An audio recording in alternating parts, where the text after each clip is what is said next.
बिस्मिल्लाहिर्रहमानिर्रहीम। अच्छा बच्चों, आज हमें नया टॉपिक शुरू करना है जिसका नाम है similarity and congruency. Similarity and congruency. ठीक है। आसान सा टॉपिक है बहुत। 4 से 5 मार्क का P1 में टेस्ट हो रहा होता है। ठीक है। और एक टॉपिक होता है हमारा मेंसुरेशन, जो भी हम लोग आगे पढ़ेंगे। उसमें भी 2-3 मार्क का ये सिमिलैरिटी एंड कॉन्ग्रुएंसी आ जाता है। ठीक है। तो पहले हम लोग देखते हैं हमारे पास प्रॉपर्टीज क्या क्या है। हमारे पास टोटल 4 प्रॉपर्टीज हैं सिमिलैरिटी एंड कॉन्ग्रुएंसी में। पहली प्रॉपर्टी है SSS। दूसरी प्रॉपर्टी हमारे पास है SAS। तीसरी प्रॉपर्टी है AAS। और चौथी प्रॉपर्टी है AAA। अब भाई इन चारों प्रॉपर्टीज का मतलब क्या है? सिमिलैरिटी एंड कॉन्ग्रुएंसी में हमारे पास 4 प्रॉपर्टीज जो मैंने यहाँ लिख दी हैं, लेकिन इनका मतलब क्या है? इनका मतलब है बेटा SSS stands for side side side. SSS का क्या मतलब है? Side side side. ठीक है। SAS का क्या मतलब होगा? SAS का मतलब होगा साइड एंगल साइड।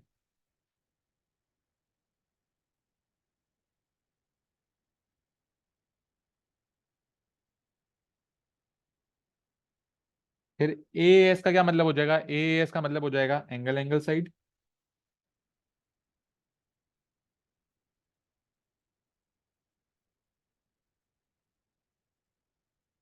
और चौथी प्रॉपर्टी है AAA का क्या मतलब होगा? एंगल एंगल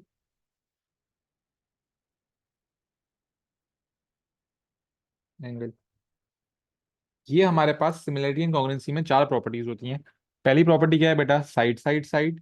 SAS का मतलब है साइड एंगल साइड। AS का मतलब है एंगल एंगल साइड। और AA का मतलब है angle angle angle.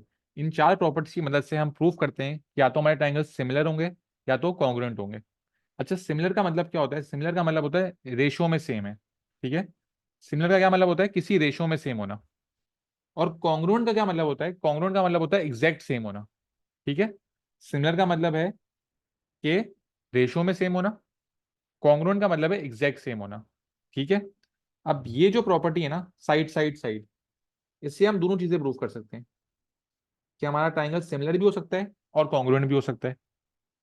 Side angle side से भी हम प्रूव कर सकते हैं कि हमारा ट्राइंगल सिमिलर भी हो सकता है और कॉन्ग्रुएंट भी हो सकता है। एंगल एंगल साइड से भी हम दोनों चीजें प्रूव कर सकते हैं। लेकिन एंगल एंगल एंगल जो है ना, ये प्रॉपर्टी है, प्रॉपर्टी नंबर 4, ये सिर्फ आपको प्रूफ कर देती है कि आपके ट्राइंगल सिमिलर हैं। कॉन्ग्रुएंट इस प्रॉपर्टी से प्रूफ नहीं हो सकते।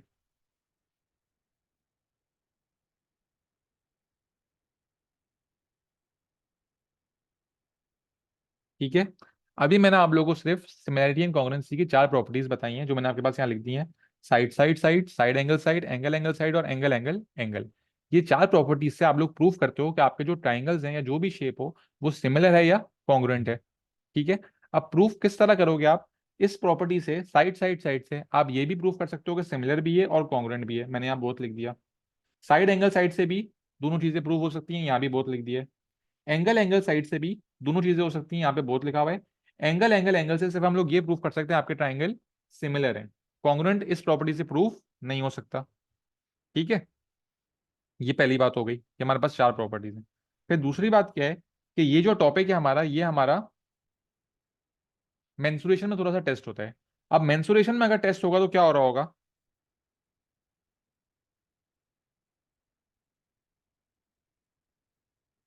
मेंसुरेशन में हमारे पास शेप्स होते हैं, तो सिमिलर फिगर्स चाहिए होंगे हमें।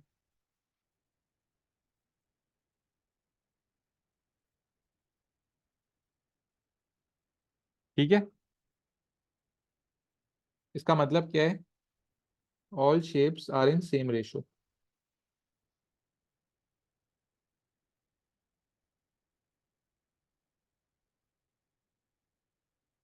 ठीक है। सिमिलर फिगर्स का मतलब क्या होगा? हमारे पास शेप होंगे सेम रेशो में। तो अगर मेंसुरेशन का सवाल आ जाता है तो हम लोग किस तरह अप्लाई कर रहे होंगे? अब उसमें 2 ऑप्शन है, या तो हमारे पास सिमिलर फिगर्स होंगे।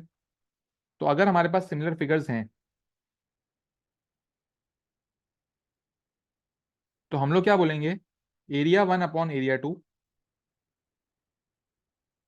अब एरिया 1 अपॉन एरिया 2 बेटा, पहले फिगर का एरिया अपॉन दूसरे फिगर का area. Will be equal to length 1 upon length 2 का स्क्वायर। ठीक है, इससे आपका एरिया का रेशियो निकल आएगा। एरिया 1 का मतलब है पहले फिगर का एरिया, एरिया 2 का मतलब है दूसरे फिगर का एरिया। उसको आप इक्वेट किससे करोगे? पहले फिगर की लेंथ अपॉन दूसरे फिगर की लेंथ, और क्योंकि हमें एरिया निकालना है तो हम लेंथ को क्या कर देंगे, हम लेंथ को स्क्वायर कर रहे होंगे।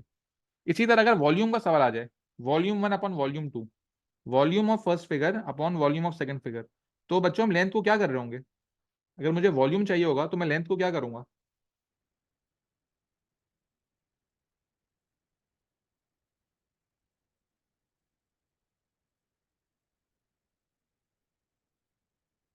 जिस तरह एरिया के लिए आप स्क्वायर करते हो, वॉल्यूम के लिए क्या करोगे? Very good Mehdi. वॉल्यूम के लिए आप अपनी लेंथ को क्यूब कर रहे होगे, तो ये क्या हो जाएगा? L1 अपॉन L2 का होल क्यूब। ठीक है। और अगर आपके शेप सिमिलर नहीं होंगे, if not similar,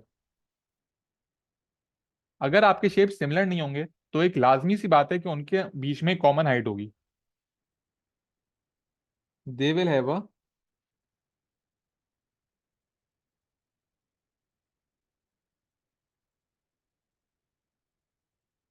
common height. और कॉमन हाइट होगी तो आपके पास फॉर्मूला क्या बनेगा? Area 1 upon area 2 will be equal to base 1 upon base 2। ठीक है बेटा, अभी ये कॉपी कर ले, मैं 2 मिनट दे रहा हूँ, ये जल्दी से कॉपी करो। अभी इन सब की मैं एक एक एग्जाम्पल कराऊंगा ना आप लोगों को, इसकी एग्जाम्पल होगी, इसकी एग्जाम्पल होगी, तो ये बातें आप लोगों को समझ आएंगी। अभी सिर्फ आप ये कॉपी कर लें। ठीक है, ये चार प्रॉपर्टीज हैं। अगर सिमिलर शेप होगा तो एरिया के लिए आप लेंस को स्क्वायर कर रहे होगे, वॉल्यूम के लिए शेप्स को क्यूब कर रहे होगे, और अगर सिमिलर नहीं होगा तो एक कॉमन हाइट होगी, और फॉर्मूला क्या बनेगा? Area 1 upon area 2 is equal to base 1 upon base 2। अभी आप लोग ये कॉपी कर लो, 5 मिनट दे रहा हूं मैं। बेटा सब जल्दी से कॉपी करें। चलें बेटा आगे बात करते हैं थोड़ी, एक एग्जाम्पल देखते हैं। अच्छा, अभी हम लोग सिमिलर ट्राइंगल्स की बात कर रहे हैं। ठीक है।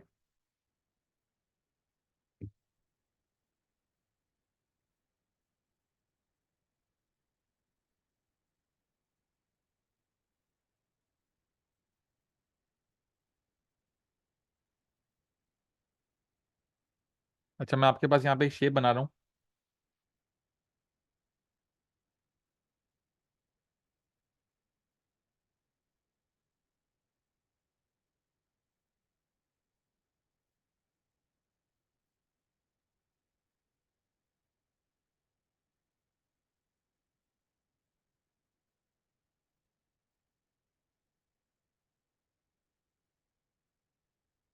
ठीक है, अब जो हम लोगों ने इससे पहले टॉपिक पढ़ा है ना, एंगल एंड सर्कल प्रॉपर्टीज में, angle properties of parallel lines, वो भी टेस्ट हो रहा होगा यहाँ पे। अब देखो किस तरह टेस्ट हो रहा होगा।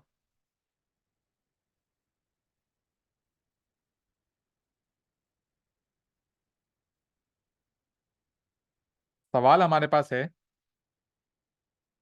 Show that triangle A B C is similar to triangle A D ई।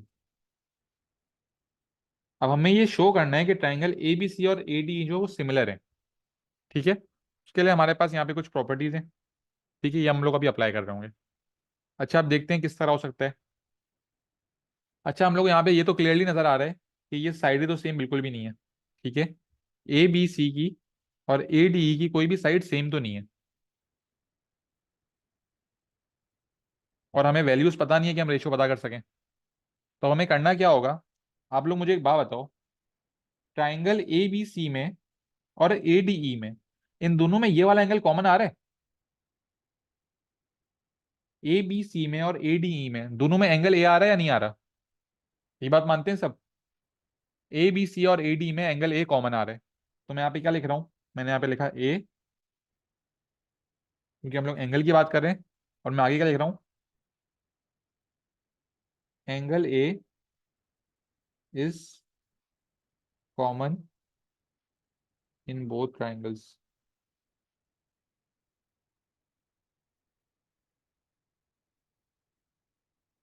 ठीक है।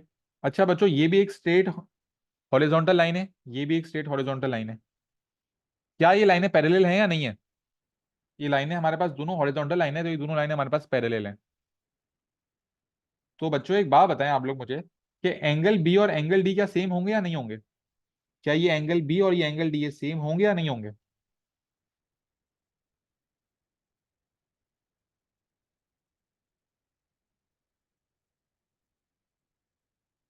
बेटा कौन सी प्रॉपर्टी अप्लाई हो रही है? जो बच्चे यस बोल रहे हैं वो ये बताएं कि यहाँ पे कौन सी प्रॉपर्टी अप्लाई हो रही है।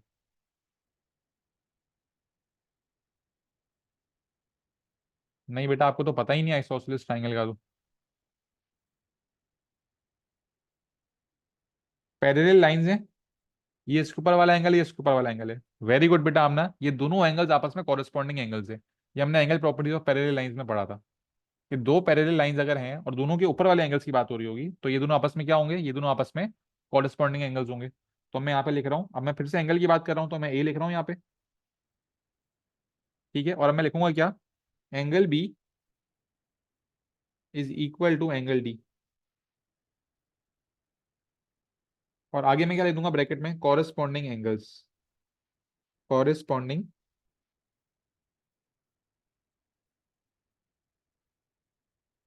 एंगल्स।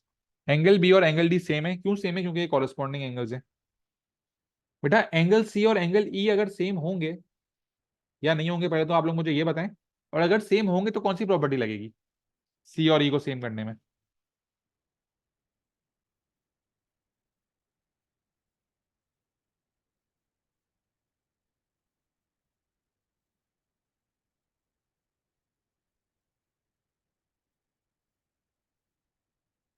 बिल्कुल, वापस कॉरेस्पॉन्डिंग एंगल्स होंगे, क्योंकि ये हमारे पास पैरेलल लाइंस हैं।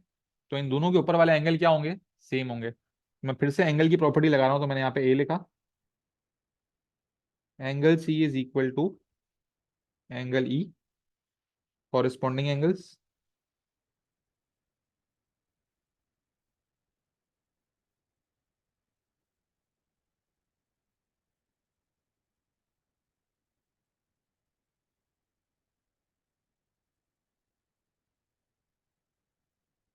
ठीक है, आप ये शेप में देखें, ये ए जो है ये दोनों में कॉमन आ रहा था, यहाँ पे मैंने एक डंडी बना दी है।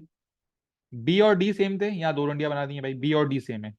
और सी और ई में यहाँ तीन डंडियां बना के बता दिया कि सी और ई भी हमारे पास सेम है। और यहाँ पे सेम क्यों है ये सब बता दिया है। ए क्यों सेम है? क्योंकि ए कॉमन एंगल है दोनों में।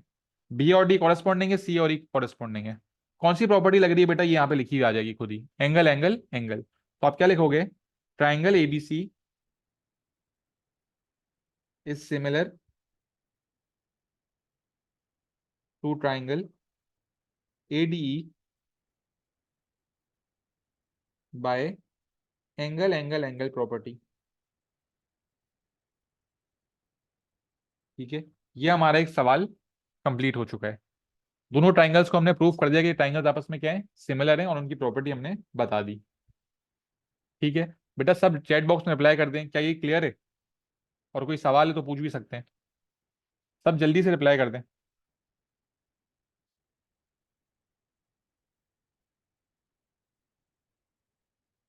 ठीक है।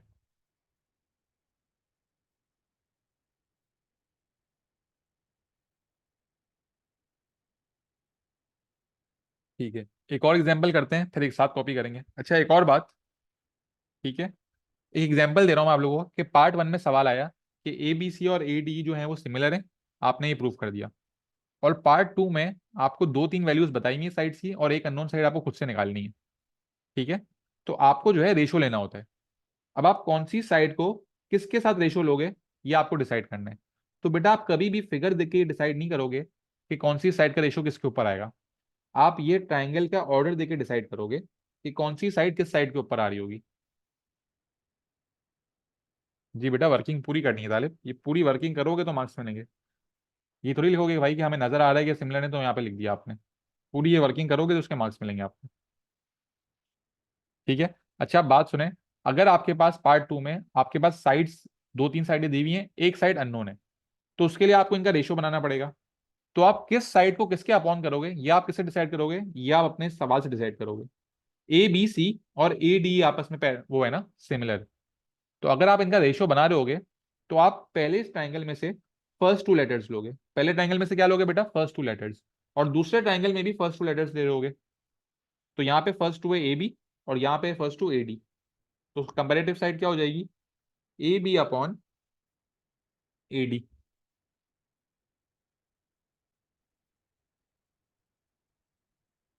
अगर आप अपने पहले ट्राइंगल से फर्स्ट और थर्ड ले रहे हो तो दूसरे ट्राइंगल से भी फर्स्ट और थर्ड लोगे। तो ये क्या बन जाएगा, ए सी अपॉन ए ई।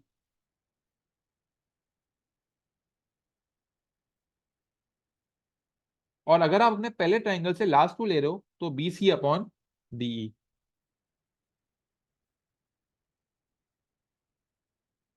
ये आपकी कंपैरेटिव साइड्स बनेंगी। आपको कोई वैल्यूज दी हुई होंगी, एक वैल्यू अननोन होगी, फिर आप क्रॉस मल्टीप्लाई करके आंसर निकाल लोगे। लेकिन आपका रेशियो इस तरह बनना चाहिए, जो आपको सवाल में ट्राइंगल दिए हुए होंगे ना बेटा, पहले आप फर्स्ट टू लिए दोनों के, फिर फर्स्ट थर्ड लिए और फिर लास्ट टू लिए। इन्हें हम क्या बोलते हैं, इन्हें हम बोलते हैं कंपैरेटिव साइड्स।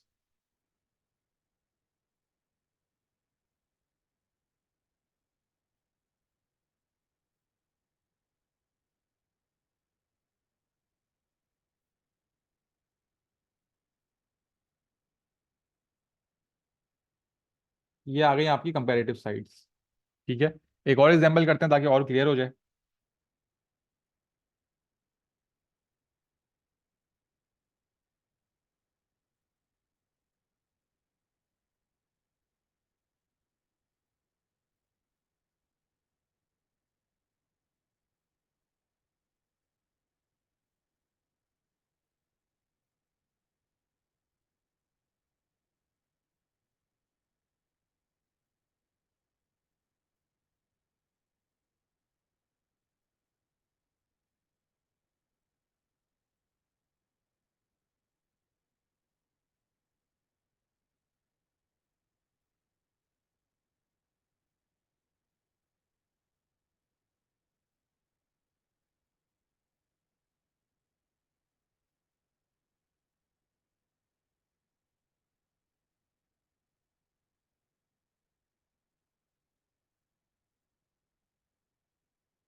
अच्छा भाई, सवाल क्या है, ट्राइंगल ए बी सी को ट्राइंगल ए ई डी के सिमिलर प्रूफ करना है। ठीक है, अब ये किस तरह हो रहा होगा भाई। अच्छा भाई, पहले हम ये वाले एंगल की बात करते हैं। क्या ये वाला एंगल और ये वाला एंगल आपस में सेम है या नहीं है।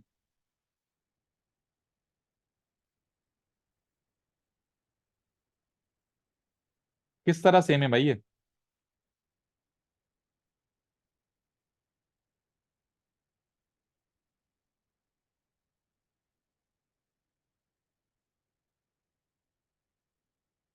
Vertically opposite angles, very good.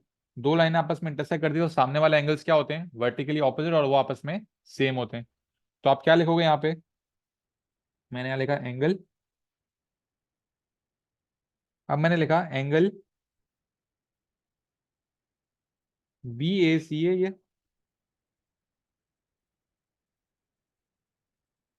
और एंगल डी ए ई या ई ए डी, जो लिखना है मर्जी है आप लोगों की, एक ही बात है, डी ए ई। ये आपस में सेम है। ठीक है, ये क्यों सेम है भाई, वर्टिकली ऑपोजिट एंगल्स। ये आपने ब्रैकेट में लिख दिया।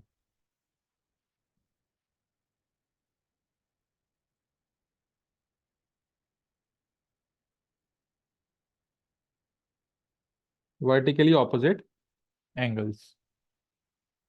ठीक है, इसके बाद ये हमारे पास दोनों वर्टिकल लाइंस हैं, तो ये पैरेलल होंगी। तो ये हमारे पास जेड बन रहा है। तो ये एंगल और ये एंगल भी सेम होंगे बेटा। यहाँ पे मैंने दो लाइनें बना दी। एंगल डी ई ए और सी बी ए ये भी सेम होंगे।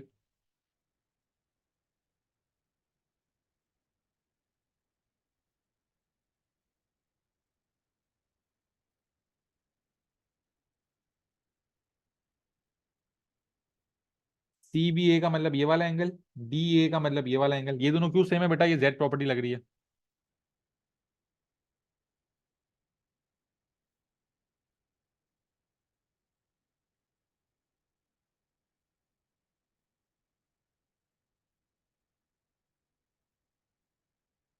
और इसके बाद हमारे पास ये जो तीसरा एंगल बच गया, ये भी जेड प्रॉपर्टी से सेम हो रहा होगा।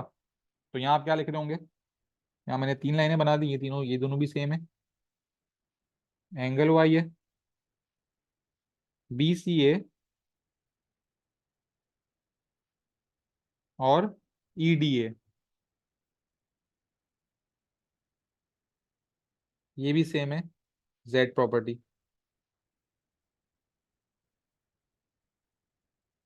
ठीक है, तो ये आ गया आपका एंगल एंगल एंगल।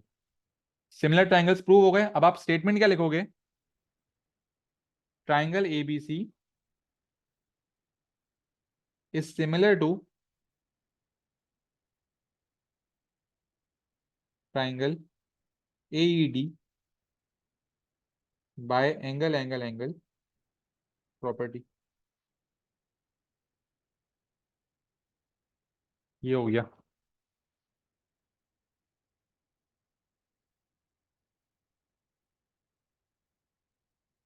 अब अगर हमें कंपैरेटिव साइड्स लिखनी हो, ठीक है, तो कंपैरेटिव साइड्स किस तरह आ रही होंगी, यहां से आप ये ट्राइंगल और ये ट्राइंगल देखोगे बेटा।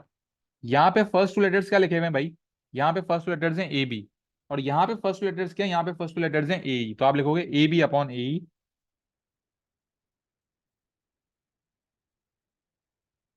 Is equal to, first third है यहाँ पे ए सी, यहाँ पे फर्स्ट थर्ड है ए डी, तो A C upon A D, और फिर लास्ट टू है तो B C upon E D.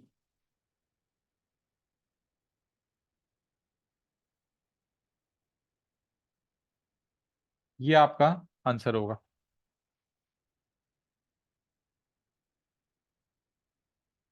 बेटा कोई मसला यहाँ तक, सब रिप्लाई कर दें चैट बॉक्स में।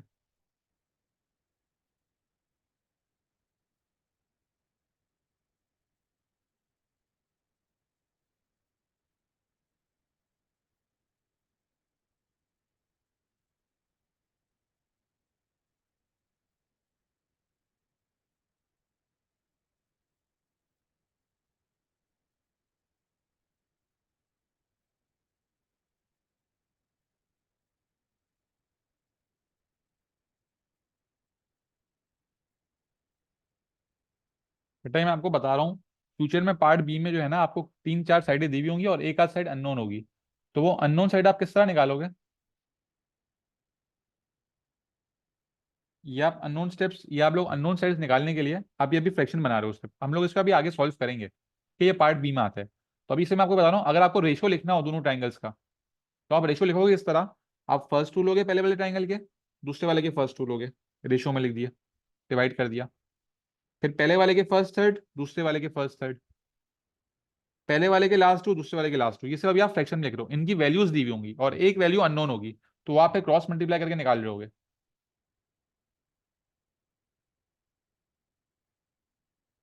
ठीक है बात।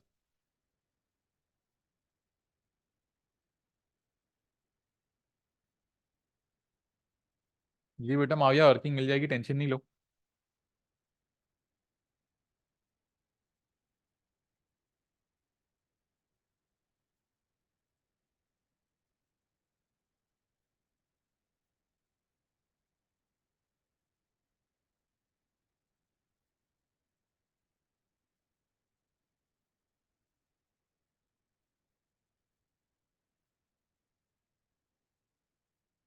अब एक और चीज सिखा दूं मैं आप लोगों को।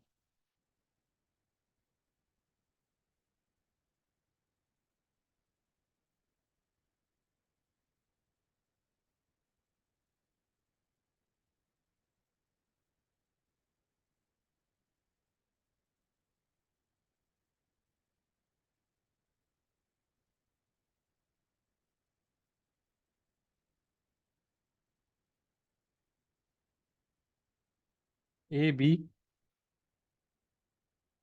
ये एक हमारे पास एक छोटा ट्राइंगल है ABD, और एक हमारे पास ये बड़ा ट्राइंगल है, या बल्कि ये ट्राइंगल है BCD। अब हमें शो करना है ये ट्राइंगल्स आपस में सिमिलर है या नहीं है। ठीक है।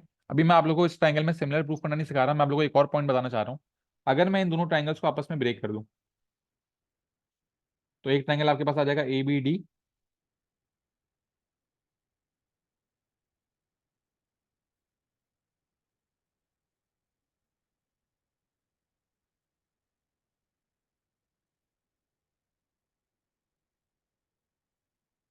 और एक ट्राइंगल आपके पास आ जाएगा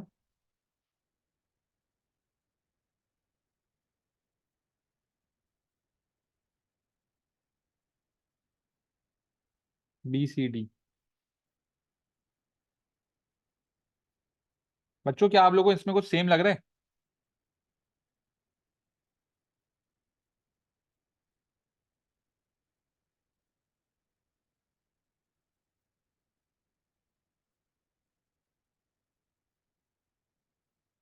वेरी गुड बेटा आमना। इसमें आपको एक चीज पता चल रही है, राइट एंगल है।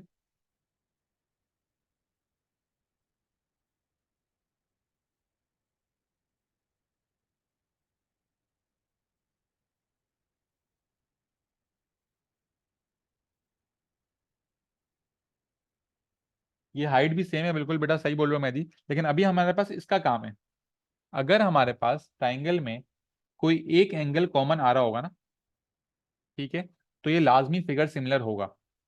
ठीक है। सिमिलर ट्राइंगल्स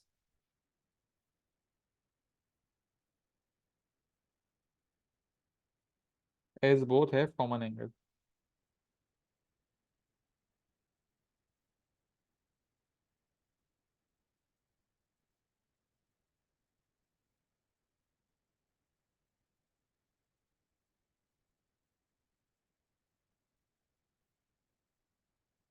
ठीक है। अब यहाँ पे हमारे पास दो प्रॉपर्टीज लग सकती हैं कोई भी। वो प्रॉपर्टीज कौन कौन सी लग सकती हैं? अगर एक कॉमन एंगल आ गया हमारे पास, तो हमारे पास कौन कौन सी प्रॉपर्टी लग सकती हैं? या तो हम लोग साइड एंगल साइड भी लगा सकेंगे, या फिर एंगल एंगल साइड भी लगा सकेंगे। इन दोनों में से कोई एक प्रॉपर्टी लाजमी लग रही होगी अगर एक कॉमन एंगल होगा तो।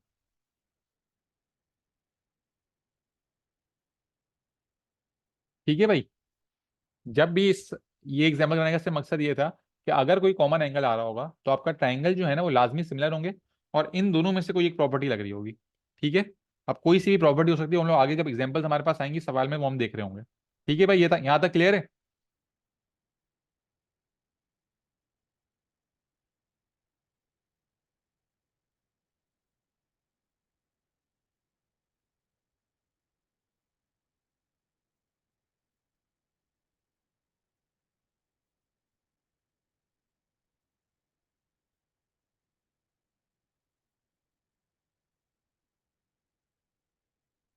अच्छा भाई, अब मैं आप लोगों के सामने दो ट्राइंगल्स बना रहा हूँ।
ये आपके पास दो ट्राइंगल हैं, क्या ये सिमिलर हैं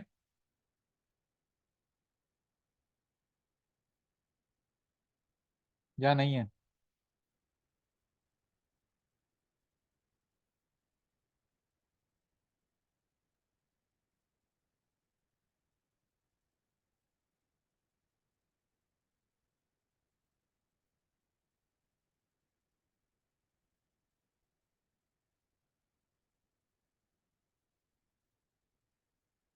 अच्छा भाई, ये सिमिलर कैसे हैं?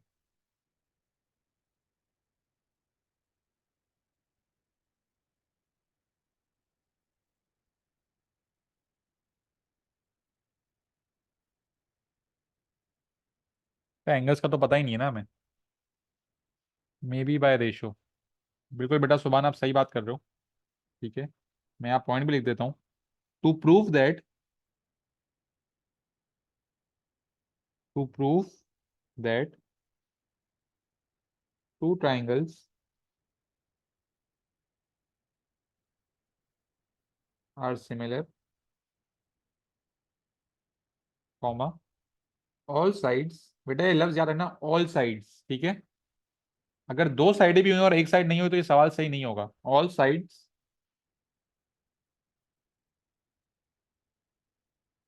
Should be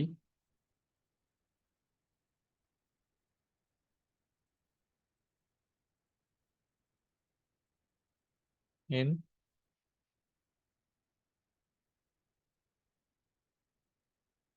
same ratio. क्या लिखा हुआ है भाई यहाँ पे?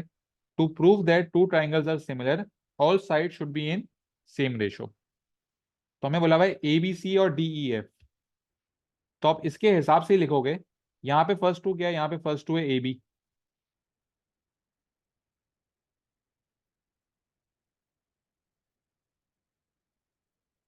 अपॉन यहाँ पे क्या है भाई? यहाँ पे है डी ई। तो A B upon D E is equal to, फिर फर्स्ट थर्ड लेंगे तो A C upon D F, और फिर लास्ट टू में B C upon E F. तो ये क्या हो जाएगा भाई? 8/12 is equal to 10/15 is equal to 6/9। सबको सिंप्लीफाई करेंगे, आंसर आएगा 2/3। तो सेम रेशियो में अगर आ रहा है तो क्या होगा? ट्राइंगल ए बी सी और डी ई एफ क्या होंगे? आपस में सिमिलर होंगे। ये क्लियर है बच्चों?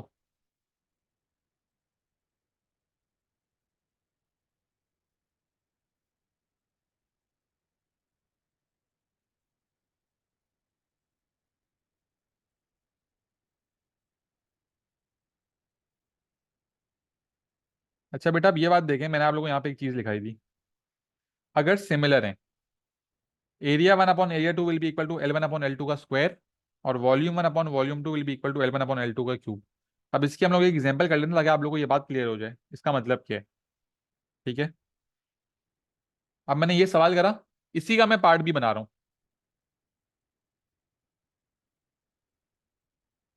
पार्ट भी हमारे पास क्या लिख रहा हूं मैं? दो ट्राइंगल्स है हमारे पास। Area of triangle A B C 36,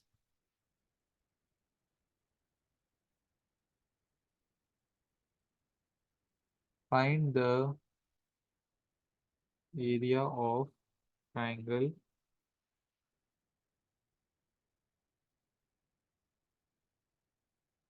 D E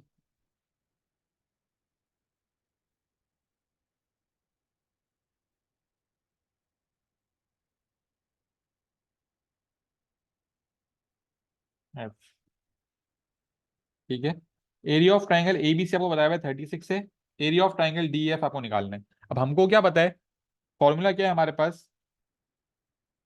area one upon area two will be equal to L1/L2 का होल स्क्वायर। ठीक है, अब मैंने आप लोगों को एक बात बताई थी, ये सवाल जो है ना मोस्टली P1 में टेस्ट हो रहे होते हैं। तो अगर ये P1 में आपके पास सवाल आ चुका है, ठीक है, आपको पता है छोटे ट्राइंगल जो है आपका ए बी सी जो है, इसका आपके पास एरिया 36 है। डी एफ का एरिया आपको खुद से निकालना है। अब आपको बोला है L1/L2। आप कोई भी कंपेरेटिव साइड ले सकते हो, 8 और 12 भी ले सकते हो, 10 और 15 भी ले सकते हो, और 6 और 9 भी ले सकते हो। बेटा आप लोग कौन सी साइड लोगे? पेपर में अगर आप लोग के पास ये सवाल आएगा तो आप किससे सवाल सॉल्व करोगे? क्योंकि कोई भी साइड लो, कोई भी लेंथ लो, आंसर तो सेम ही आएगा। आप लोग पेपर में कौन सी साइड ले रहे होगे?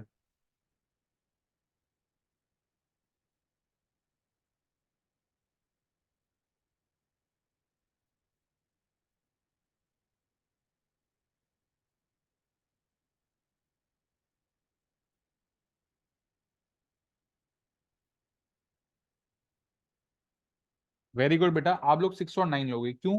बेटा P1 में आ रहा है ना ये सवाल। जितना आप लोग अपने लिए आसान बना सकते हो आसान बनाओ, जितनी छोटी वैल्यू लोगे उतनी छोटी आपको वर्किंग करनी पड़ेगी। तो सबसे छोटी वैल्यू है 6/9, तो हम लोग 6/9 लेंगे। कोई भी लो बेटा, आंसर सेम ही आएगा। जो अक्लमंद बच्चा होगा वो 6/9 लेगा। ठीक है। चांसेस गलती के अपने लिए खुद ही कम करो। ठीक है, अपने लिए बढ़ाओ नहीं बेटा। हम ना 10 और 15 तो सबसे बड़ी वैल्यूज हैं, हमें सबसे छोटी वैल्यूज लेनी होंगी।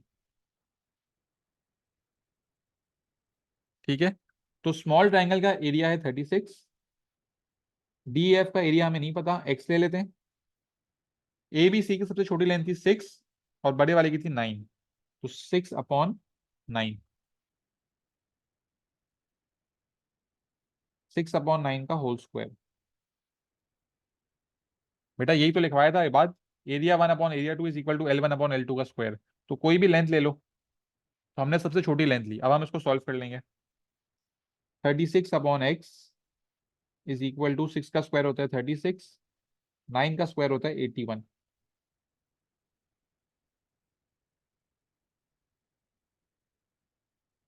और बेटा ये वाले स्टेप की बात कर रही हो?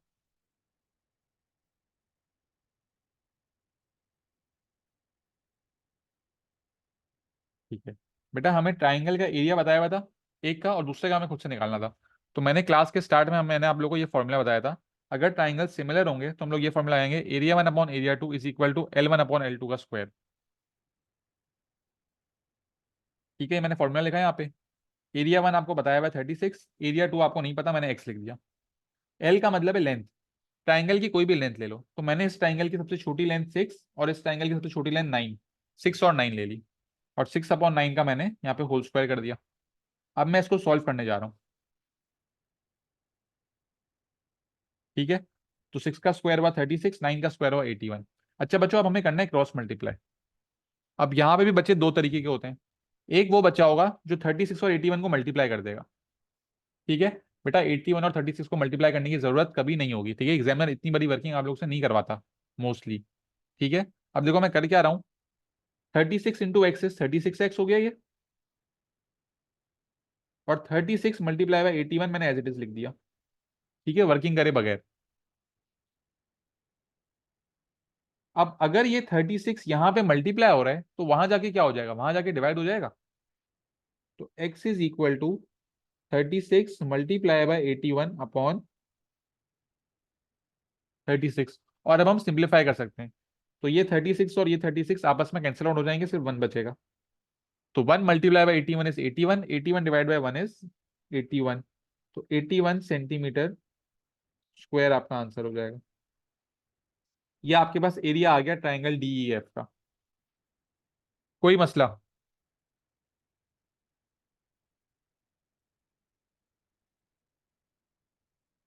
यहीं पे सिंप्लीफाई कर लेते हैं, हाँ यहाँ भी सिंप्लीफाई कर सकते थे बेटा।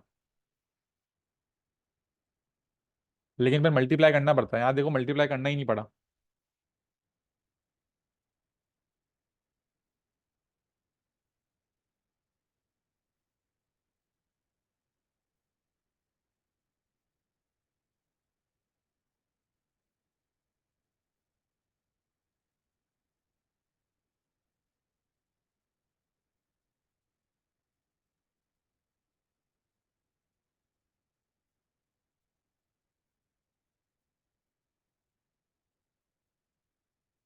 ठीक है।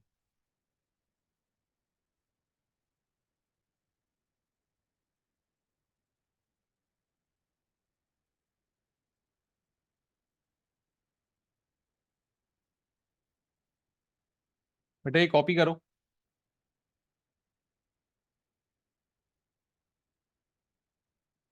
जी बेटा, ये बात स्टार्ट से ही टॉपिक कर रहे हैं। बेटा ये कॉपी करो पहले थोड़ा सा, फिर मैं आगे बढ़ते हैं। जल्दी जल्दी कॉपी करो।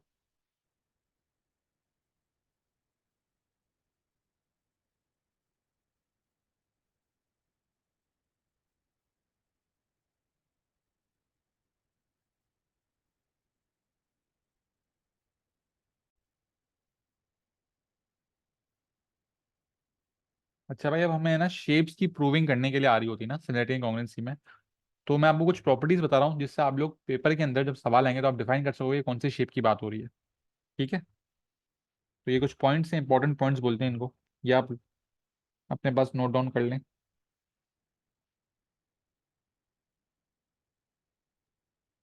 ठीक है। अच्छा, आप लोग मुझे चैट बॉक्स में बताएं, अगर one set of parallel side होगी तो वो कौन सा शेप होगा? One set of parallel sides.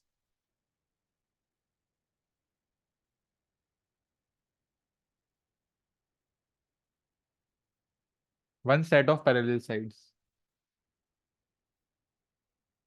Very good. ताले बेटा, मेहदी, रेक्टेंगल और पैरेललोग्राम में दो साइड्स होती हैं।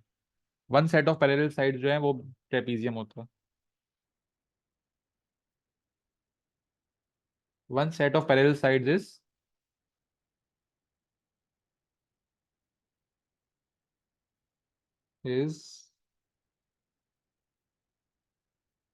Trapezium. One set of parallel sides is a trapezium.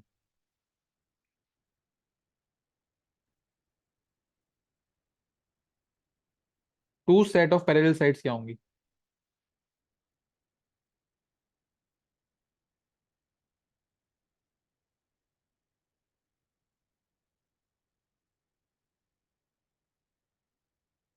सिर्फ दो सेट ऑफ पैरेलल साइड्स का, और कुछ भी ना हो। सिर्फ दो सेट की बात हो रही हो ना, सिर्फ दो पैरेलल साइडों की बात हो रही हो, तो वो होगा आपके पास पैरेललोग्राम। ठीक है। रेक्टेंगल भी होता है, लेकिन रेक्टेंगल में कुछ और प्रॉपर्टीज भी ऐड हो रही हूँ, मैं भी आपको लिखवा रहा हूँ। Two set of parallel side सिर्फ लिखा आएगा तो आप क्या बोलोगे? Two set of parallel side is a parallelogram.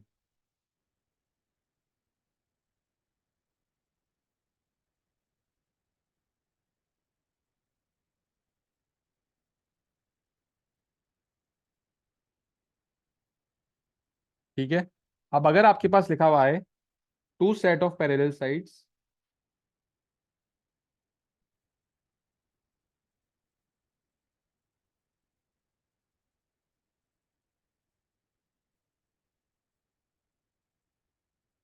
And all side same,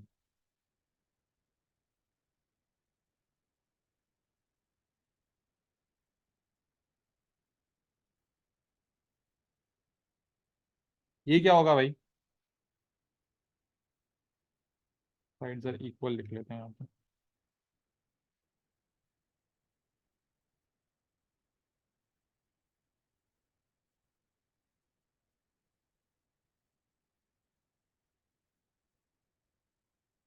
बेटा अगर सिर्फ बोला हुआ ना two set of parallel sides and all sides are equal, तो आप बोलोगे वो रोम्बस है। वो क्या है आपके पास? Rhombus.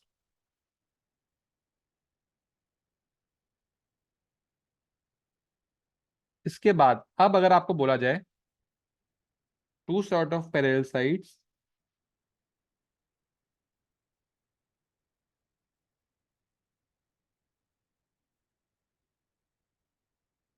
And all angles are equal,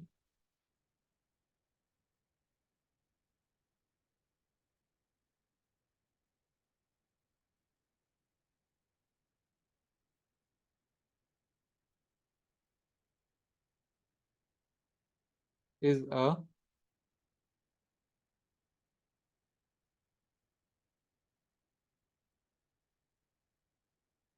Maryam बेटा, बस 5 मिनट की क्लास रह गई है। नहीं बेटा, स्क्वायर नहीं होगा, सारी साइड्स तो सेम नहीं हो रही हैं। सिर्फ पैरेलल साइड है दो और सारे एंगल्स इक्वल हैं। साइड सारी इक्वल नहीं है।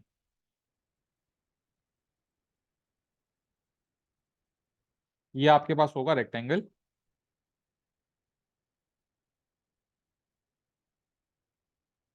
ठीक है। और आखिरी बात, two set of parallel sides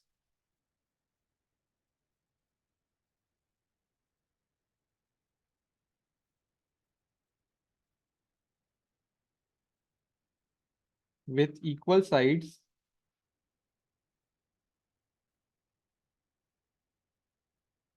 and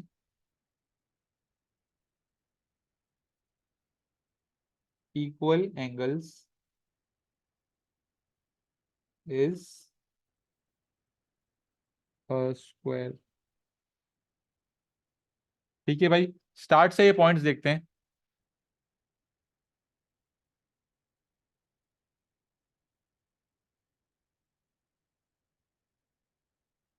ठीक है, क्या लिखा हुआ है भाई?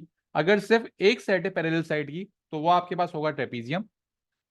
To set of parallel sides क्या है? Two set of parallel side होंगे आपके पास एक पैरेललोग्राम।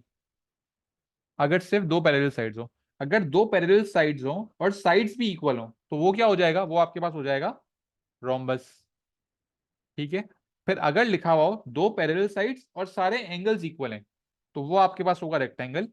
और दो parallel sides with equal sides and equal angles, वो क्या होगा बेटा आपके पास? वो होगा स्क्वायर। कोई मसला बेटा इन पांचों पॉइंट्स में? किस तरह आपको डिफरेंशिएट करना होगा पेपर के अंदर इन शेप्स के अंदर, ये क्लियर है?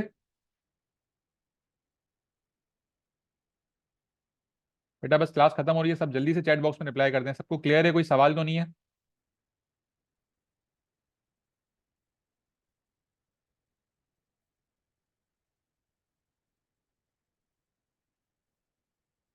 बेटा लास्ट टू पॉइंट्स में यहाँ पे इक्वल साइड्स नहीं है, यहाँ पे सिर्फ एंगल्स इक्वल हैं। और यहाँ पे साइड और एंगल दोनों इक्वल है ना। तो अगर साइड और एंगल दोनों इक्वल होंगे तो स्क्वायर होगा, और सिर्फ एंगल्स होंगे तो रेक्टेंगल होगा। ठीक है। अच्छा भाई, मैं आपको पीडीएफ ग्रुप से भेज रहा हूँ। ठीक है, आप लोग एक छोटा सा काम कर दो। आप लोग अपने ग्रुप पे जो है ना प्रेजेंट मार्क कर देना, अपने आप को ग्रुप पे प्रेजेंट लिख दो। ठीक है। मैं ये पीडीएफ आज रात में भेज दूंगा, नेक्स्ट क्लास से पहले पीडीएफ कॉपी कर लेना, हम लोग यहीं से कंटिन्यू कर रहे होंगे। ओके बच्चों, अल्लाह हाफिज।